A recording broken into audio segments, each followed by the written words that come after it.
திருப்பூரில் பனியன் நிறுவன மேலாளர் கொடூரமாக கொலை செய்யப்பட்டுள்ளார். கூடுதல் தகவல்களை செய்தியாளர் ஹாலித் ராஜாவிடம் கேட்கலாம்.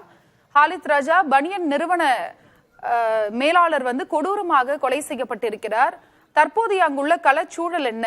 அவருடைய தற்போதைய நிலை என்ன? அருணா, அவினாசி அருகே பனியன் நிறுவன மேலாளரை துண்டு துண்டாக வெட்டி துறவூர் குளத்தில் வீசிய சம்பவம் பரபரப்பை ஏற்படுத்தியுள்ளது.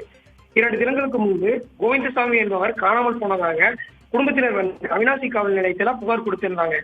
சந்தேகத்தின் பேரில் அவர் உறவினரான சித்தப்பா மகன் ரமேஷிடம் போலீசார் விசாரணை மேற்கொண்டனர்.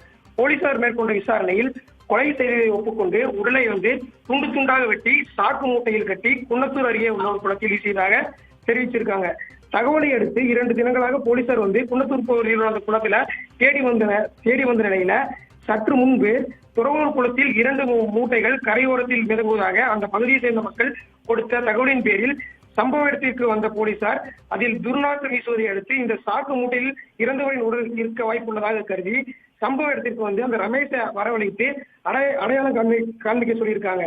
ரமேஷ் கூறிய தகவலை அடுத்து உறவினர்களை கூப்பிட்டு இறந்தவர் கோவிந்தசாமி தான் என்பதை உறுதி செஞ்ச நிலையில பின்பு குளக்கரையிலேயே வைத்து பிரேத பரிசோதனை மேற்கொண்டு வராங்க. மேலும் இந்த கொலைக்கான காரணம் குறித்து ரமேஷிடம் காவல்துறையினர் மேலும் விசாரணை மேற்கொண்டு வராங்க. அருணா, பனியன் நிறுவன மேலாளர் கொடூரமாக கொலை செய்யப்பட்டிருக்கிறார். தற்பொழுது பிரேத பரிசோதனை நடைபெற்று வருவதா சொன்னீங்க. உங்களுடைய தகவலுக்கும் நன்றி ஹாலித் ராஜா.